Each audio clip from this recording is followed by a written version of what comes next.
नमस्कार, मैं नंदन। आप देख रहे हैं कि न्यूज़ 24। देखिए, हम जानते हैं कि माता पिता एक ऐसा शब्द है जिसे सुनकर हमारे चेहरे पर तो मुस्कान आती ही है, लेकिन जिनके पास ना माँ है और ना पिता है उनको कैसा लगता होगा, हम इस बात का अंदाज़ा भी नहीं लगा सकते हैं। जी हाँ, आज का दिन महाशिवरात्रि का है और हम जानते हैं कि महाशिवरात्रि के दिन जहाँ पर लोगों की असीम भीड़ रहती है मंदिरों में, वहीं उसी मंदिर के पास बहुत सारे बच्चे ऐसे रहते हैं जो अनजान है कि माँ भी एक शब्द होता है और पिता भी एक शब्द होता है। एक समय था जहाँ पर माँ से ही बेटे को पहचाना जाता था। नाम हम जानते हैं कह सकते हैं कौशल्यानंदन, देवकी नंदन और तमाम ऐसे नाम थे जिनके वजह से बेटे को पहचाना जाता था, पहचान मिलती थी। वहीं पिता के नाम से भी उन्हें पहचाना जाता था, जैसे कि दशरथ नंदन हो गए या फिर नंद के लाल हो गए। जी हाँ, हम आपको बता देते हैं कि जिस तरीके से लगातार माता पिता वृद्धाश्रम में मिल रहे हैं, जो बहुत ही शर्मनाक है। और वृद्ध आश्रम में अगर वो बूढ़े माँ बाप हमें मिल रहे हैं तो हम समझ सकते हैं कि कहीं ना कहीं संस्कारों में कमी तो आई ही है। हम समझते थे, बचपन में हमने पढ़ा था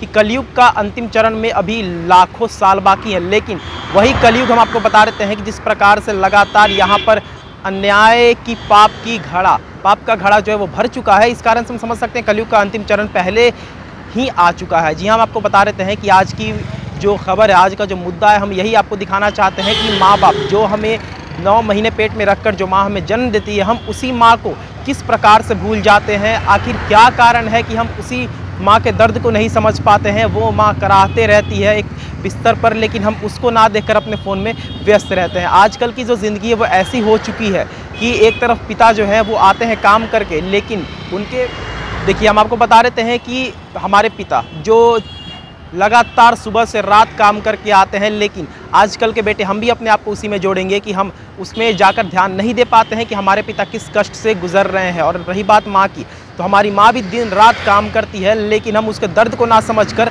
और फ़ोन में व्यस्त रहते हैं। तो हमें सबसे पहले तो इससे निकलना होगा। दूसरी बात आपको बता देते हैं कि त्यौहार एक ऐसा दिन होता है जब सारी दुनिया आराम करती है, लेकिन उसी त्यौहार में माँ को काम करना पड़ता है और माँ को 2 गुना ज़्यादा काम करना पड़ता है। साल के 365 दिन में हमारी माँ को एक दिन का भी आराम नहीं मिलता है। जी हाँ, हम आपको बता देते हैं कि 9 महीने पेट में रखकर जो औरत हमें जन्म देती है, उस औरत की अगर हम नहीं हो सके तो हम असल मायने में किसी के भी नहीं हो सकते हैं। आजकल का जनरेशन ऐसा हो चुका है कि हम अगर कहीं जाते हैं और जाकर हम बताते हैं कि हम इस माँ के बेटे हैं, तो हमें उतनी ज़्यादा खुशी नहीं होती है, लेकिन उसी हम अपने हम उम्र की लड़कियों को ले जाते हैं अपनी गर्लफ्रेंड बनाकर और उसी को पेश करते हैं 10 लोगों के आगे कि ये हमारी गर्लफ्रेंड है, तो उसमें हमें ज़्यादा प्राउड फील होता है, जो साफ तौर पर दिखाता है कि कितनी ज़्यादा घटिया मानसिकता हमारे अंदर भरी पड़ी है। हम एक माँ को 10 लोगों के बीच में इंट्रोड्यूस नहीं करवा सकते हैं, लेकिन अपनी गर्लफ्रेंड को 50 लोगों के बीच में इंट्रोड्यूस करवा सकते हैं। ऐसी मानसिकता है हमारी। हम अपने पिता को 10 लोगों के बीच में नहीं ले जा सकते हैं, लेकिन वही दोस्तों को सबसे इंट्रोड्यूस करवा सकते हैं। ये मानसिकता है हमारी।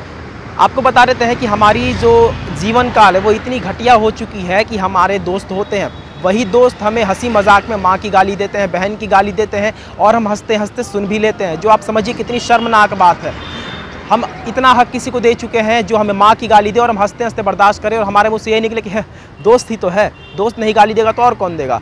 और वही आप देख सकते हैं आजकल क्या संदेश पहुँच रहा है कि वो माँ जिसने 9 महीने हमें अपनी कोख में रखकर जन्म दिया है, हम उस माँ की गाली किसी अन्य इंसान के मुंह से सुन रहे हैं और हम हंस भी रहे हैं। तो सोचिए कितनी घटिया मानसिकता है हमारी। और दूसरी बात आपको बताते हैं कि हमारे पिता, कह सकते हैं कि अगर सबसे बड़ा योद्धा कोई होता है तो वो पिता ही होता है। उसने अपने कंधे पर, जैसे माँ एक घर को लेकर चलती है, वैसे ही एक पिता अपने घर को लेकर भी चलता है, समाज को लेकर भी चलता है और बहुत सारी बातें को भी लेकर चलता है। लेकिन आजकल के जो बच्चे हैं, बेटे अथवा बेटियां, वो नहीं समझ पाते हैं कि हमारे माँ बाप का क्या योगदान रहा है कि हम पैदा होकर आज 22 साल 25 साल तक अपने पैरों पर खड़े हैं। आपको बता देते हैं कि बहुत शर्मनाक बात है कि वृद्धाश्रम में माँ बाप की संख्या बढ़ती जा रही है और ज़्यादातर गरीब नहीं बल्कि अमीर लोगों के माँ बाप वहाँ पर पाए जाते हैं। तो आज की खबर हम यही दिखाना चाहते थे आपको कि किस तरीके से लगातार हम अपनी माँ और बाप को भूलते आ रहे हैं, पिता और माता को भूलते आ रहे हैं। हमें इससे हटना होगा और उन माँ बाप को तवज्जो देना होगा जिन्होंने हमें इस दुनिया में लाया, ना कि उस लड़की को, ना कि उस इंसान को